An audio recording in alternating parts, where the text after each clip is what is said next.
Hey, Eagle Run 2-3 here. We took the 8.6 Blackout hunting. Had an absolutely great time. Let me tell you what happened. Okay, we're out here at the property. There's our feeder. And this will be our deer stand for the night. Looking for some pigs. As I've mentioned, there's a small piece of property, just around 100 acres. It's fully wooded, well, mostly wooded, and there are deer and hogs there. And as I've mentioned before, I'm not much of a hunter. I do enjoy hog hunting, but it's just been a while since I've gone. But this gun is really great at hog hunting, and we need to shoot hogs with it. So got it set up. You watched a video about all that, and you've seen the full build. If not, there's an 8.6 Blackout playlist on the channel you can go back and check out, because we've had some trouble with it. This has not been easy, but she works now. So I have a couple of clips here that I'll be rolling in as I tell you what went down. I took my 7-year-old boy with me. It was his first hunt, and it was my first hunt in a long time. His first hunt ever. And there's a neighbor who lives just like less than a mile away from my property, and he has some blinds there. He hog hunts on the property. Our families have been friends for longer than he and I have both been alive. So he kind of gave me the rundown of where he's seen hogs. He's got several cameras on the property. My brother-in-law has some cameras on the property. I do not have any cameras on the property. Give this video a like if you want to see me get some cameras on the property so I can show you guys what all's going on. Okay, it's come down to this. We have 15 rounds of 8.6 Blackout. That's all we got. Now, I did bring the 6.5 Creedmoor in case things get spicy. There is the 8.6 Blackout. Probably can't see it very well. Let's get set up. So on our way in, I was talking to him. He was telling me which blinds to hunt. I kind of knew where they were. And so he said, last night we saw lots of hogs and you should have a great time. You can shoot hogs till midnight if you want to. And I was like, great, sounds good to me. So we got there probably about an hour before sunset, got set up, and let me show you the blind. So this is the first time little boy's been hunting. He's already peeping out the spotting scope here. What can you see? Can you see our feeder? From that blind to the feeder, which I'll show you now, is exactly 85 yards. Okay, we're out here at the property. There's our feeder. We heard hogs. My boy says he thinks he saw one through the spotting scope. I didn't see it. There was maybe something moving in the grass. Unidentified. We don't know what it was. He's convinced it was a baby pig, but you never know. Around 9 p.m., our neighbor buddy came by and took us for a ride in the side-by-side. I do not have a side-by-side, and he's got one, drove us all around the property, even went down into the bottom of the property that you can't take a vehicle. We've hiked around down there, but we've never driven around, at 10 p.m. at night and kind of seen what it's like out there in the dark. So that was pretty cool. His side-by-side is all set up with these awesome green headlights, and he's got, the fog lights and spotting, all sorts of great. He's got this thing is set up to hunt hogs. There's got to be hogs out here, right? There's got to be hogs out here. We'll stop by mom here and walk over and this tree here is going to be a problem. Oh, that was a close one. So he drove us around for about an hour, and we went back to the deer blind. Let me kind of show you what some of that was like. That's a shooting spot.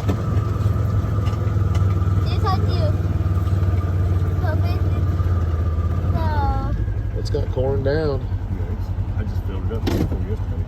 Filled this one. We went back to the blind and hung out for probably another hour. By now it's like 10:30, 11 p.m. Again, we heard hogs, and I think there was one who kind of came up pretty close to the blind, maybe like 25 or 30 yards off to where we were. I couldn't see him from where I was, but I heard some snorting. I heard a lot of sniffing. Pretty sure it was a hog, but we did not have a shot on him. It was really great that this green light did a great job. I maybe would like another one handheld, and of course having a nice thermal would be awesome, but it was no trouble seeing down with the 1-4. This low light on this thing is amazing. It would look dark outside, and I would look through my scope, and it's like rewind 30 minutes more daylight by looking through the optics. So the Leupold optic is great on here, and even at pitch black dark 11 p.m. this thing lit up well past 85 yards. I'm sure I could have got to 100 yards and seen through the scope just fine.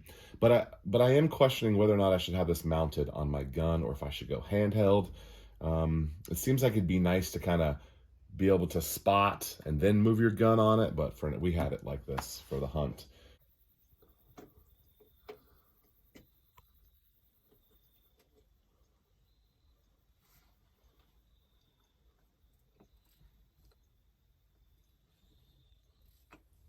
So we drove out late at night. Let me show you how dark it was out there.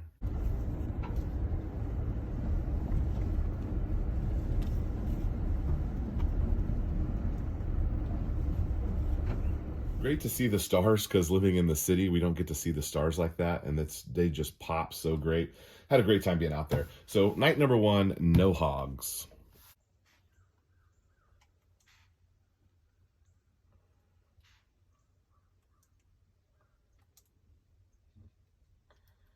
We're up early the next morning, got up at 5. We were out at the stand by 6 a.m. So the next morning, we rechambered around.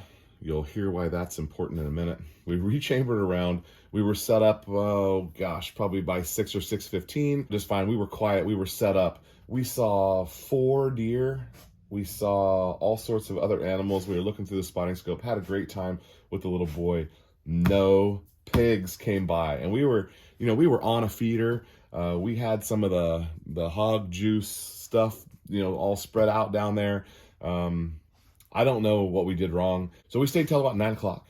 And then we packed up our stuff, went and got breakfast, and loaded up the car with some deer corn.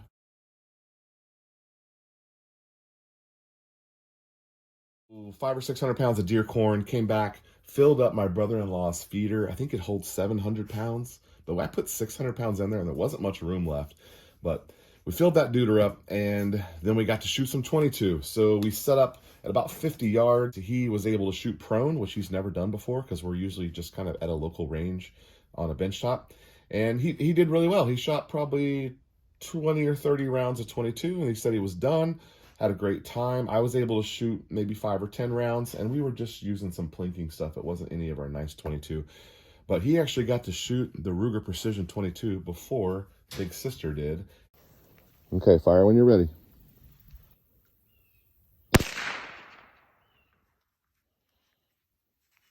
Okay, run the bolt.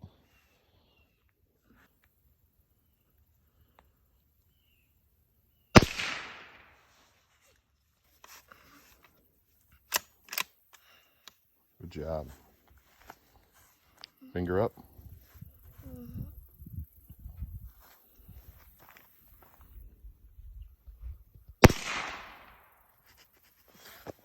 And she was not happy about that when she found that out later. Yeah, anyway, she's probably going to be mad at him about that for a little while. But her and I are going to go shoot that gun very soon. She does a lot of extracurricular stuff outside of school. She competes at a high level, and it's hard for her to have time. She always has an activity or a practice or anything. So she's very busy, but we'll get some time to shoot with her here pretty soon. Okay, so what went wrong on the hog hunt?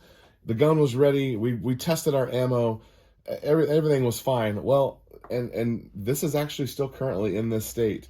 You see, this round, when I unloaded, just this came out. And I'm like, whoa, where's the bullet? And then I took the mag out, and all the powder dumped out. So 26.5 grains of powder fell out. And it's still, I think it's still dirty in there. We have not done anything. And the bullet is still inside here. At least I think it is, unless it fell out somewhere and I don't know about it. So our bullet fell out, and I don't really know what happened. We need to address the crimp issue. So over on Eagle Reloads, there'll be some talk about the crimp. And I also am having some complaints about this Q brass. Now, allegedly it's Hornady brass, but take a look at this thing. Now, I know this is when it was not feeding very well, and I know this kind of stuff happens, but this brass seems real soft, and I think we can pull that bullet out. So I also want to look at my seating depths. I feel like maybe my seating depths are not deep enough. I don't know. These are the 205 hog hammers. Oh yeah, these are the 205 grain hammer bullets, and maybe they're not seated far. And I don't know. We're gonna look at that. Let's get this gun broken apart and let's see if we can see that there's a bullet still in there or not.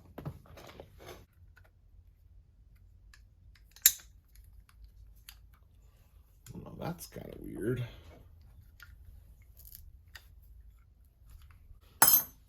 All right, so that was all super crusty, and there's a bunch of powder in there. All right, well, phooey. Oh, yeah. There's our gunpowder. Hope you guys saw that. Okay, that is definitely our bullet. Let's get that poked out.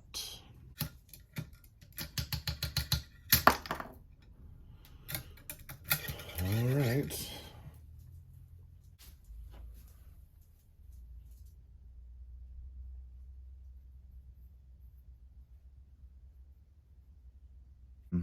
I don't know. What do you guys think? I don't really know how much you can see, but it is chewed up. Okay, so we're gonna deep dive into this over on the reloading channel, and maybe I'll just shoot that video right now since we're on it. But that is the story of hunting no hogs, but we had a great time. It was great to get back out on the property. I'm actually planning on going again here in about 2 weeks. I've got some busy things coming up with my work, but I think we can make time for a quick hunting trip. It is possible to run out there and hunt and just come back late one night, get home at midnight or 1 a.m., hunt till 10 o'clock or 11. It is possible to do that. I just need to make a commitment to do that. We absolutely have to take a hog with this 8.6 Blackout. The sooner, the better.